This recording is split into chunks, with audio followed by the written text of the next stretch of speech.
Stoveleg Media, igniting conversation.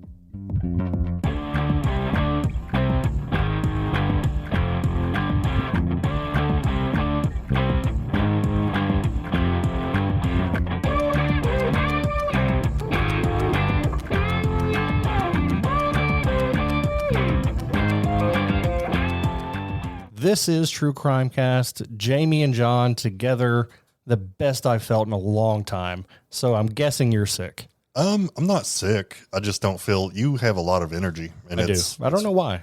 I guess it's just weird. It's overwhelming, I guess. Yeah, I'm sorry. I'm usually the low energy. Well, I mean, we're both kind of low energy generally, unless we're called upon to be otherwise. I mean, to be fair, you've been sick for what feels like a month, and I don't feel sick. I just don't feel hyped. Okay. Like you've been in here singing, like I don't know why I'm hype. I don't know, man. But I am. It's a little much. What's going on at home? Is everything good? Apparently, everybody's healthy, so that's a good start. First time in a long time. 6 people in my house. 5 of us had the flu over the course of several weeks, so it's been a grind. Been a grind. So far, only one person in my home is down. I'm sure. I guess maybe that's why I'm down. It's like I'm staring down the barrel of a loaded weapon, and I just know what's about to happen. Sorry, man. It's okay. Maybe not. I don't know. Who knows? Also super thankful for some reviews that have come in over on Apple Podcasts. This comes from MX Sandy 12, and it simply says obsessed with the title of Wonderful True Crime Pod. So thank you, MX Sandy. This is from We Dem Boys. All right. There you go. It says, we'll hook you. Such a great show. Very well done. And we'll instantly have you hooked onto it. One, if not the best true crime related podcast. Must give it a listen. That's a pretty high praise. We Dem Boys. We appreciate that. We Dem Boys. I love that. We are also Dem Boys. So we are Dem Boys. Yeah. Thank you guys for everyone who's joined Patreon so far in 2025. We've kicked things off with a bang over there, and things are going strong. We're going to record the next one probably this week and drop it like it's hot. Really excited about that one. That's going to be a good one too. February is a short month, so we just got to remember. Got to turn it around. Got to turn it around quick. Another reason I'm up, maybe just be I'm finally healthy, back on the Magic Mind train. Daily mental performance shot I take every morning. And it really helps me to stay clear. Even with the brain fog of the flu, I could tell the difference when I was taking it.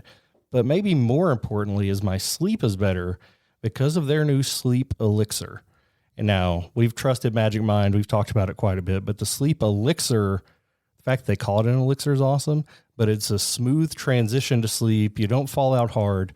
And you don't wake up groggy. You wake up feeling refreshed and clear of mind and ready to start your day. So that's the thing that kills me, man. I've tried other sleep aids, and then I feel like I'm just groggy most of the day the next day. But that doesn't happen with Magic Mind, the sleep elixir. And our listeners can get a great deal right now. Just go to magicmind.com/VIPJandJ20 and use code VIPJandJ20 at checkout. You get up to 48% off the subscription or 20% off a first-time single purchase. Again, that's magicmind.com/VIPJandJ20. Jimmy, we have an incredible case today, and golly, researching this, like, it was insane. People's mental health struggles go a little bit deeper sometimes than I really can comprehend. And we talked about it off the air that 7 years in, new ground is hard to come up with. It's hard to find things that are legitimately surprising, but this one is it comes from an angle that was shocking to me, and I can't describe it until we get into it because it's just so complex. But it is. Let's go ahead and get into it. I want to ask you to get the ball rolling. We're going to talk about the story of Kaitlyn Braun. Now, Kaitlyn was a Canadian woman in search of help with her pregnancy, and she decided to contact a doula. Now, in case you're not familiar, a doula is a highly trained birth coach that helps with the birthing process, often outside of a hospital, but sometimes they will partner with you to go to the hospital. So this is somebody whose job it is to help you have a baby. So successfully and easy. Yeah. My wife didn't use a doula. She used a midwife, but those are not the same things. Are you asking or are you telling me? I'm somewhat of both. I think a midwife is more is considered more traditional in the medical field. A doula is someone, it just seems like they are more of a supporting role and not necessarily a medical assistant role. While midwives and doulas both support during pregnancy, they do have different roles and they do require different types of certifications.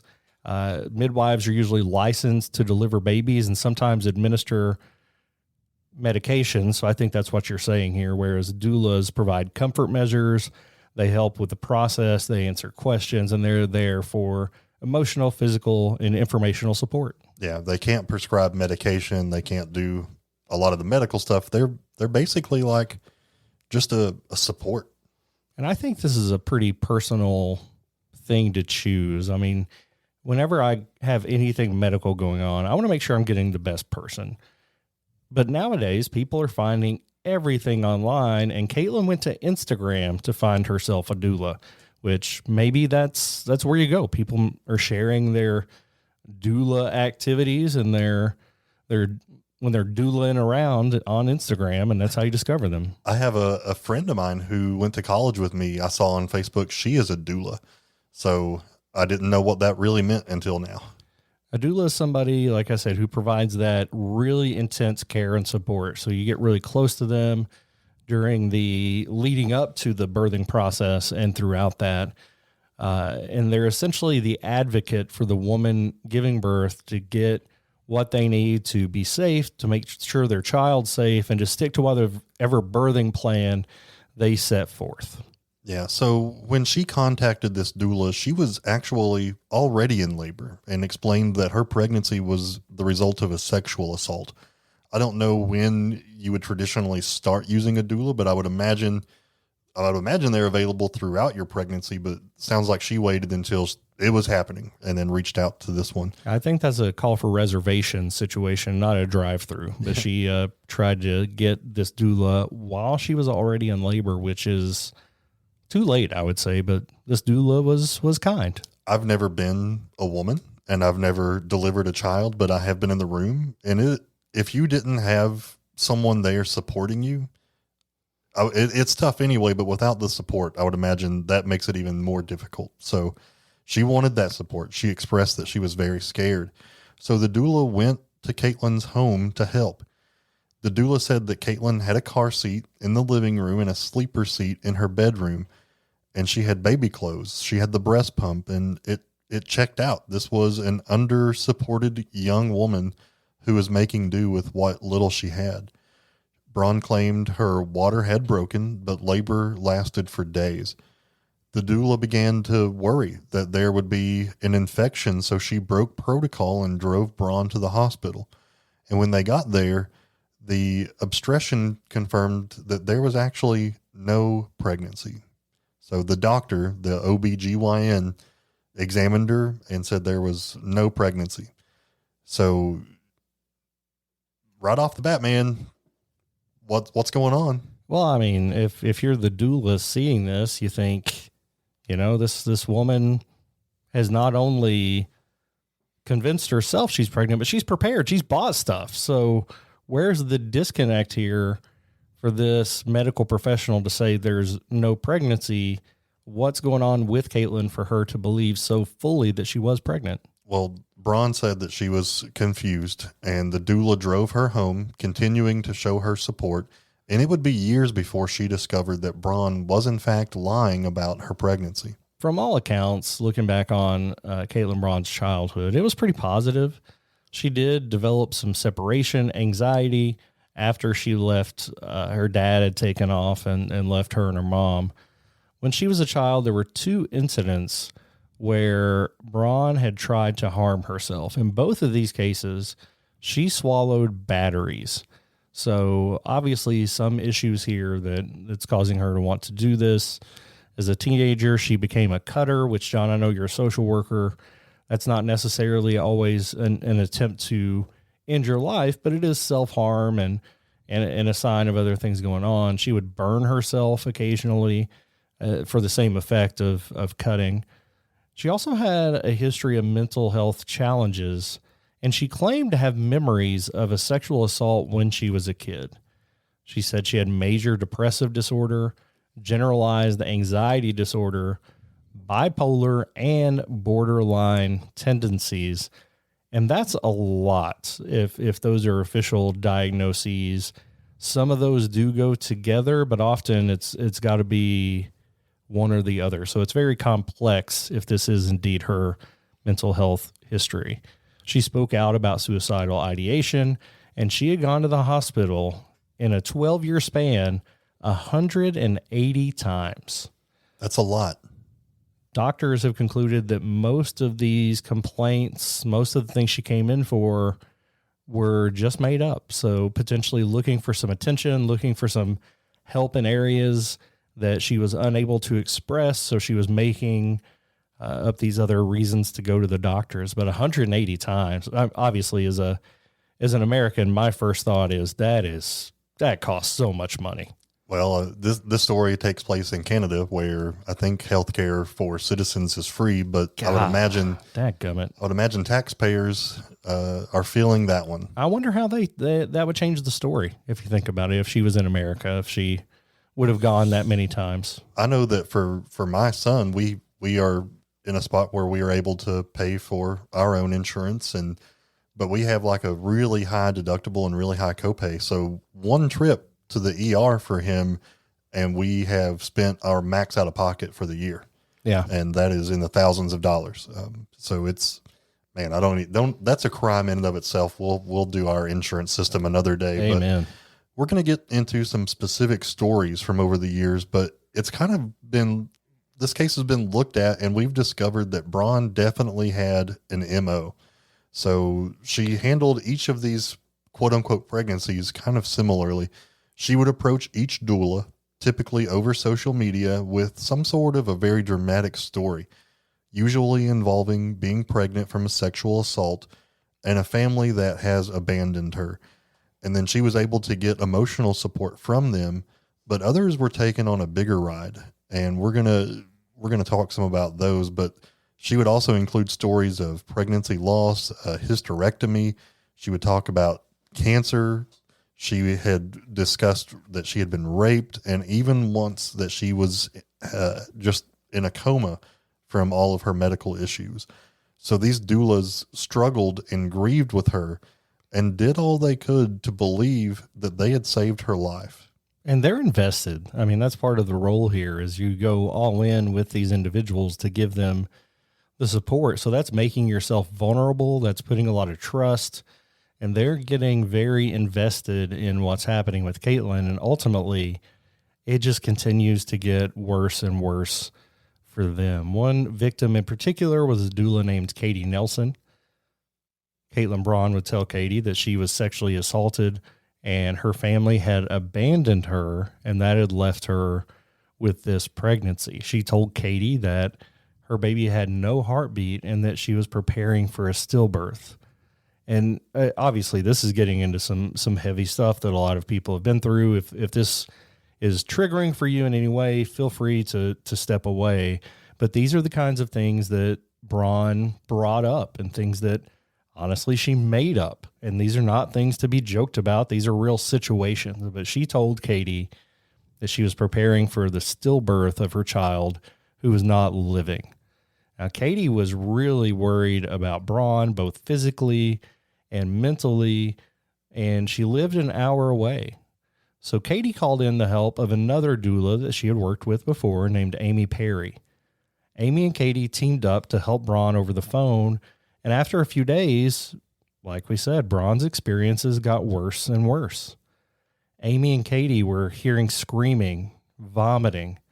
There was a moment where Braun told the women she felt the baby's head crowning. And eventually she told the doulas that she had given birth to this stillborn baby at home when she was all alone, which is a horrible medical situation. First of all, to have nobody there to help to aid in the mending and that kind of thing, but also the psychological trauma of this. You don't want to be alone during that time. Braun was describing an excessive amount of bleeding over the phone to Katie and Amy. The girls told her to go to the hospital, and they actually stayed on the phone with her as she was transferred to several hospitals. There were there were times, Jamie, where they offered to get her like a cab and she said no. And then she would get in. This whole thing is just crazy, the sequence of events. So when she finally got to the hospital, she said that she was diagnosed with a clotting disorder, and then told the girls that she had been diagnosed with late stage pelvic cancer, all while the doulas were on the phone. So they're staying on the phone with her for a very long time, getting reports to her as she is, quote unquote, speaking to the doctors. It said that she would like whisper things like, the doctor's here, he's doing this, they're telling me this. So you could imagine just how traumatic and dramatic this was for the doulas on the phone. It was, and Braun really sucking them in with her storytelling and her lies and her web of trying to convince them that she was going through all these things that nobody ever wants to go through, and really all at the same time. Amy said, quote, over the phone, we processed losing her uterus to her rapist's dead baby 3 days before her 24th birthday. She told us she might live a year with treatment and then 3 months without, end quote. And as if that wasn't enough, after all of this, Braun then alleged on the phone with these doulas that several medical professionals who were treating her were also sexually assaulting her. She told the doulas that a doctor demanded that she got on all fours and then proceeded to rape her, even while she was telling them to stop.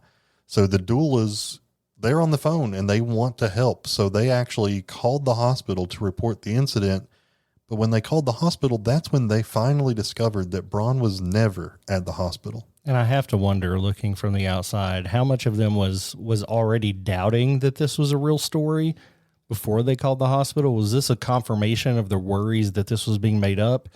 Or was this just the house of cards falling and they had bought in hook, line, and sinker to find this out? This wasn't like a 15-minute phone call. This was a phone call that lasted for 10 days. So it was an insane roller coaster. Thankfully, we're not paying for minutes anymore with our phone bills. We're going to take a break and come back and talk about yet another doula that was duped by Braun and what that experience was like for both of them.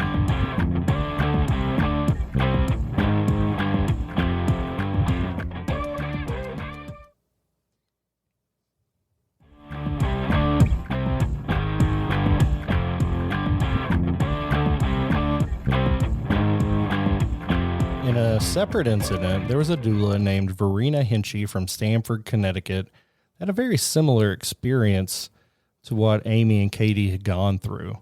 A woman who said her name was Jessica got in touch with her for support as she was given birth in April of 2020, which was right after the entire world was shut down due to the COVID-19 pandemic. When the two got in touch, Jessica told Verena that she was a first-time mother and that she was going into early labor at 39 weeks. But she couldn't go to her local birthing center because it was closed due to the pandemic. Verena said, and this is a quote, "I've worked with more than 100 pregnant women over the years, and although every woman is different and their experience is unique, there are similarities in all births. Her details were spot on, which makes me know it was very well planned and premeditated. I was completely convinced by this woman and had no question in my mind that this wasn't real." Verena communicated with Jessica by calls and text messages throughout this birthing process. Jessica told her that her husband had cystic fibrosis and had recently had a heart and lung transplant, which was another reason they couldn't go to the hospital because that would be a major risk to his health. And again, Jessica is the name that Braun has given for herself to Verena. Over time, Verena heard the sound of a newborn baby crying. And days after that, Jessica reached out again for support because she had said that the baby had a congenital heart disease and was going to die. So at this point, Verena's mentor told her that she should see one of Jessica's midwives on a video call rather than just speaking on the phone. Verena said that the woman willed out someone who was clearly too old, and I said, I'm going to end the relationship now. And then later, she found out that that woman was actually Jessica's mother. So her first emotion was huge concern and compassion because she thought this was a vulnerable woman with very obvious mental health issues who was in desperate need of help. And she tried to get all the help she could, but didn't know who she was or where she lived. So she really was in a place where she couldn't do anything at all. Verena's compassion soon turned to anger because she was taken for a fool, and she reported the woman to the National Crime Agency. And today, she's kind of made her own policy that she insists on video calls and will never go to someone's house without having a video chat first. That's probably a good practice for anybody that's doing any type of in-home care, especially when it's not necessarily going through a vetting agency or hospital or something like that. Now we're going to talk about a doula who took Braun on as her very first patient. God, this is starting off Kristen with a bang. Ohl. Yeah. Kristen Ohl. And yeah, this is a worst case scenario for her first time. Kristen worked with her virtually and said she called me at all hours of the night to have me listen to her contractions for 2 or 3 hours at a time. John, when I think about people who scam others, a lot of times they're doing it obviously for money, for attention, what have you, but they're not putting themselves out a lot of the time. Here, Braun is staying up all night just to torture this woman by making her listen to her having contractions and moaning. It's unbelievable to me. Kristen ended up being exhausted mentally and physically. She listened to Braun's stories about the outrageous treatment she was getting at the hospital, and then she stuck with Braun through the birth and ultimate death of the baby. Braun texted Kristen a photo of her stillborn baby. While she was going through this, the doula community reached out to tell Kristen that Braun may be a scammer, that they knew that this was going around, and that the entire situation may not have been real. To hear this, to hear that she had fallen for it, Kristen felt humiliated and scared. She stopped taking clients, and in fact, many of the doulas who cared for Braun and ended up falling into her trap stopped working as a doula or stopped taking virtual clients. Some experienced significant trauma, nightmares, panic attacks, worrying how far Braun would take her delusions to harm herself, to harm other people, and to put other people in danger that were trying to help her. One doula expressed concerns that Braun might find a pregnant doula or a doula who is a new mom and try to steal that baby, maybe even kill somebody to take their baby to push this to the next level. A doula named Megan Stanley said, "I was afraid every night Caitlyn would come and find me. I invested in security cameras. I had night terrors, waking up screaming." And John, I know that we've had this podcast for a long time. There's some evil people in the world, but to be that afraid of one of your patients just has to do trauma that's going to impact every patient relationship you have from now on. I would imagine that most doulas get into this because they genuinely want to help people, and this turned, someone's love and compassion into a nightmare. So it's just heartbreaking. And Kristen was able to do a reverse Google search and found out that, or actually she searched stillborn and it was like the third stock photo that popped up. So she was able to confirm this after she had heard it was a scam, but obviously Braun wasn't even trying that hard. She grabbed the third picture and sent it as if it was her own. There were other times where she would send images to doulas, like what cancer looked like, what she would describe her cancer and send a picture. Well, then they would do a reverse image search and realize it was like the second thing that popped up on Google when you would do a search. So just crazy, crazy person. In another instance, Braun told a doula that she was a social worker and needed help. The doula arrived and took Braun and then her supposed girlfriend to the hospital. Braun came out of the hospital saying that she was only 4 centimeters dilated and was being sent home to rest because it was hospital policy that you had to be at least 5 centimeters in order to be admitted. So they were going to send her home and have her come back the next day to give her Pitocin to kind of encourage her labor and delivery along. So this doula had a day job, so she had to call in the help of a second doula to help keep an eye on Braun. And the doula said that the red flags started to pick up when Caitlyn said her water had broke. The other doula was like, "I think she peed in front of me. It wasn't her water breaking. It looked like pee." So this woman, Braun, is saying that her water broke, but in fact, this doula thinks she's just standing there and urinating to make it look like her water had broke. Then the doula saw that Braun's baby bag contained nothing in it except for a change of clothes. So that's when the alarm bells really started to go off for this doula, and she remembered seeing a Facebook post about a fake pregnancy. So I'm glad that that memory was triggered for her, because she actually got on Facebook, found the post, and quickly realized that she was dealing with that very same woman. So she never spoke to Braun again, but the doula created the TikTok video that eventually went viral, and it had the hashtag doula scam. And she started the process of contacting law enforcement so that they could investigate Braun. But she had one more trick up her sleeve. What was that, Jamie? Yeah, so in this instance, Braun reached out to another doula on Instagram. She told him that she was a rape survivor about to give birth to a stillborn baby. So this is a story that we've seen her play out with doulas a few different times. And Braun told this doula that she was in the hospital and was surrounded by friends. But she was looking for grief and loss support since she was about to lose her baby. So that's why she needed a doula. And the doula agreed, but said she felt something was wrong. Braun put her friends on the phone, but the doula said that it sounded just like Braun was trying to use different voices. So she was trying to impersonate different people. The story continued when Braun told the doula she went into labor and that she pushed too early and suffered a cervical tear and a placental abruption. So these are heavy issues that she's claiming to have had. Said she had issues with blood clotting that moved her into a multi-system organ failure, putting her in a coma on life support. So at this point, she is pretending to be her own friends, telling the doula that Braun is actually not doing well. She's in a coma on life support. Yeah. And this has gone from being in good health, about to have a stillborn baby, to complete organ failure. Absolutely wild. And this doula thought, my patient may die, and was traumatized by that. Then the day after the news about Braun, one of Braun's friends said that she was also going into labor and that she was pregnant by the same perpetrator who had raped Braun, and she was also going to lose her baby. So Braun's, I'm using quotes here, quote unquote friend, just essentially assumed Braun's entire story. Of course, this is Braun herself as well, to the same doula.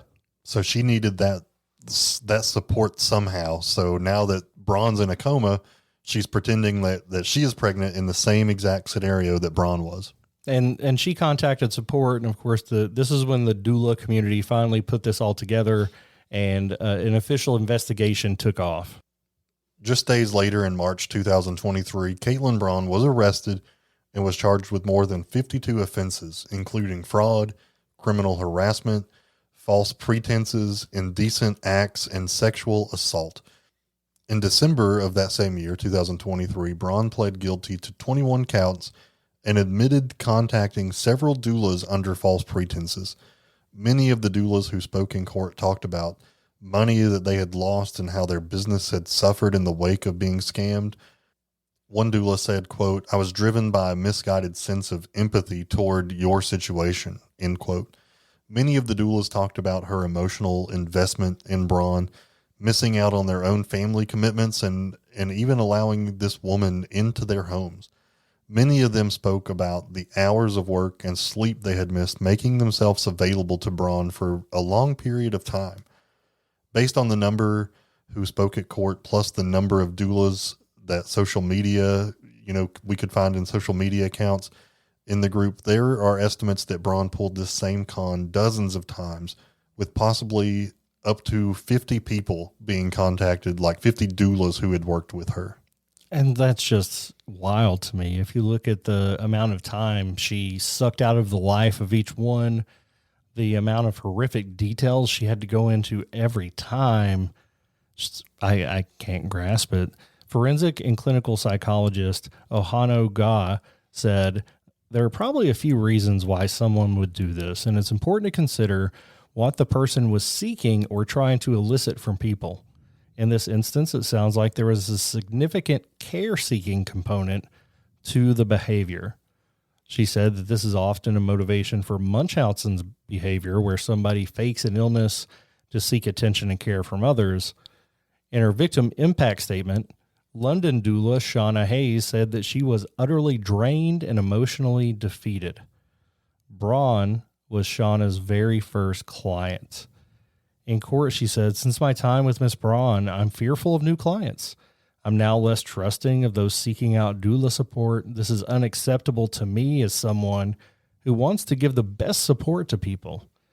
And in fact, she's even added a false pretenses clause in her contract and no longer offers any virtual support or any free services, which I totally understand. She said, "Kaitlyn Braun has made me afraid of doing the work I'm so passionate about. I'm afraid of gaining new clients and being worth. This crime has ruined me." Another victim claimed that Braun had coerced her into giving her massages and insisted unnecessarily on being nude during these massages when she didn't have to be. So this was very uncomfortable in some ways. I mean, sexual harassment, assault by Braun against this particular doula. Several said that they have post-traumatic stress disorder from these experiences, and that's something they're going to live with for the rest of their lives. In court, Braun apologized to her victims. She said, quote, "I know that the words I speak do not take back what I did, and they don't automatically create healing. However, it is my hope that my words, along with my plan of action, show that I am a changed person. What I did was ultimately very wrong, and I feel a sense of shame when I think about the hurt and pain that I've caused. I never wanted to be that person that I had become," end quote. So the judge in this case expressed his concerns while handing down his sentence. Braun was sentenced to 2 years of house arrest. So that's all that she received. And we can talk about our thoughts on that in a minute. I mean, the judge makes it pretty clear that he wishes he could do more, but he was bound by law that is what the sentence could be. Right. As part of her sentence, Braun had to wear a GPS ankle bracelet and then undergo mandatory therapy. Justice Guy said, "I have concerns about the mental health assessment and its finding that Miss Braun is likely to reoffend." And he said that while he was handing out the sentence, he was doing so reluctantly, but he was bound by law. He also said, quote, "I appreciate the many victims that will find this a distasteful ruling as much as I do." That's tough. And we've talked about how Canadian law, for the most you can get without parole is 25 years, even for a serial killer. So there's certainly some laws that are a bit more lax than I think the rest of the world would agree with. And to me, this is one of them. Up to 50 victims, John. We talk about the difference between concurrent consecutive sentences to make sure everybody gets their due. So they do a lot of concurrent sentences, but nobody's getting justice here from my point of view. But our story's not over. After she was sentenced to house arrest, she did it again, at least 2 times that we know of. Just last month, 26-year-old Braun pled guilty in the Ontario Court of Justice to 2 counts of obtaining false pretense services, 2 harassment-related charges, and breach of conditional sentencing. In April of 2024, just 2 months after being sentenced on these charges we just discussed, she contacted a local charity supporting parents in crisis. She gave them the name of Katie Baker and said she was at McMaster Hospital. She also claimed to be 19 weeks pregnant with a baby that would not make it to term because her water had already broken. This volunteer contacted her to provide social work services.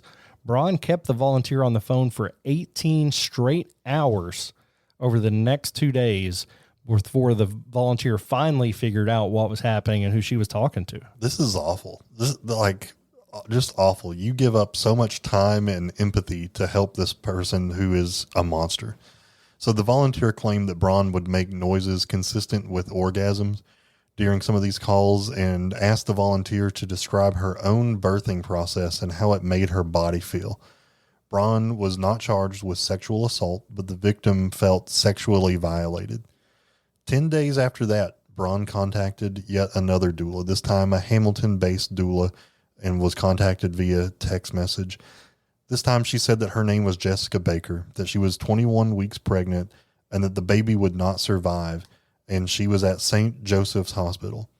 Over the course of 3 days, Braun and this doula exchanged over 600 text messages. Braun also signed a contract with this doula and agreed to pay a $250 fee, which, of course, was never paid. When Braun stopped answering her texts on April 30th, 2024, the doula contacted the hospital only to find out that there was no one named Jessica Baker who had ever checked in there, and Hamilton police was able to arrest Braun that day. The Crown, which is the prosecution in Canada, and Braun's defense agreed, so essentially we have a plea deal here, to 3 years in prison for this secondary violation while she was already on house arrests. However, the judge paused those proceedings, saying that this was a fairly significant sentence, which I think we've already suggested that we thought 2 years of house arrest wasn't nearly enough. The judge also asked for more information on her initial sentence and the statements made by victims who were sexually violated specifically during those conversations. On January 7th of 2025, Braun pled guilty to the charges we mentioned before. She's scheduled to return to court on May 6th for sentencing submissions, and until then remains in custody. So that original agreement of 3 years in prison may or may not end up being true. In the original trial, there were two major concerns in the case. One was that there was no real plan to get her support for specific needs to stop her from doing this. And two, the pre-sentence report indicated that even if Braun could get the help, she was unlikely to meaningfully engage with that type of support to better herself. So that put her at a very high risk of reoffending, you think? And that's exactly what she did. So, John, what do we do with somebody like this? I mentioned breaking new ground, doula scammer or something we haven't covered in 7 years. I think this is the first one. Definitely the first one. I mean, I wish that if all doulas had to be registered with like a central agency, could we get that agency to send out a mass email saying, hey, be on the lookout for fake pregnancies? Yeah, I don't know. And how informal is the process that this continued to happen over and over again? And certainly not victim blaming here, but how was she able to manipulate the process to continue doing this over and over? And I simply don't have an answer for that. But what's the sentence here? Obviously, she needs mental health care. She needs help. She, for whatever reason, is compelled to do these things over and over for attention, for the same reason we talk about Munchausen's. But what would help her besides locking her in a mental institution? We're not doing lobotomies anymore, right? I don't reckon. I think we quit that. Then I don't know. I bet if you give her long enough, Braun will claim she had one. No, it's tragic. I mean, what kind of trauma has this woman experienced in her life that this is the result?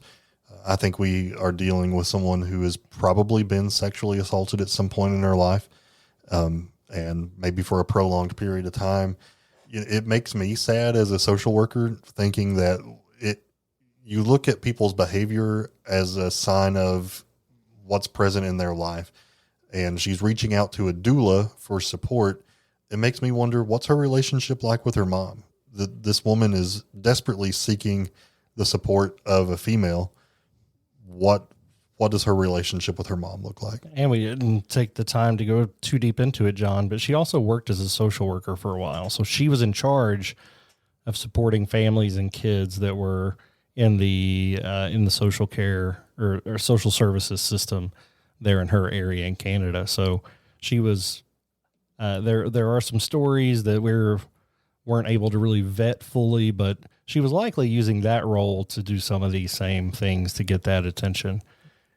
So is the answer more prison? Is the answer, like we've talked about this before with people who just seem mentally damaged, potentially beyond repair? Yeah, man. I think there is. I hope there's hope. So I'll say that. But mandatory therapy, you've got to want to be, in some kind of treatment. You've got to want that for yourself. So forcing someone to do therapy, it may end up being a good thing but oftentimes it's going to be very superficial, very surface level stuff. This woman needs a lot of help. And as far as disciplinary stuff, I mean, shoot, this woman is, it is fraud. It is absolutely fraud. So I do think sending her to prison for a few years, it's justifiable for my sake. Absolutely. And we'll see what that is. We will certainly give out an update when that sentence is handed down, whether that's here or on True Crime To Go, and more than likely on social media. If you're not already, follow us over on Instagram, Facebook, and TikTok. Pretty active over there, and been able to get a lot of engagement lately with some stories that we've covered. So join us over there for further discussion. But this is new ground for us. If you have other cases like this of things that we just haven't ever gotten around to because they're so rare, would love to have more conversations about things like this. I'm going to go send an email to the friend that I have that is a doula to make sure that old Jessica, or whatever her name might be, has it ever contacted her? I wonder if she's ever had any fake pregnancies. So oh, man. Yeah, let's find out. Yeah, maybe we can do that for a Patreon episode too. All right, guys, we really appreciate your ongoing support, and we'll be back with more content next week. Until next crime, this has been True Crimecast.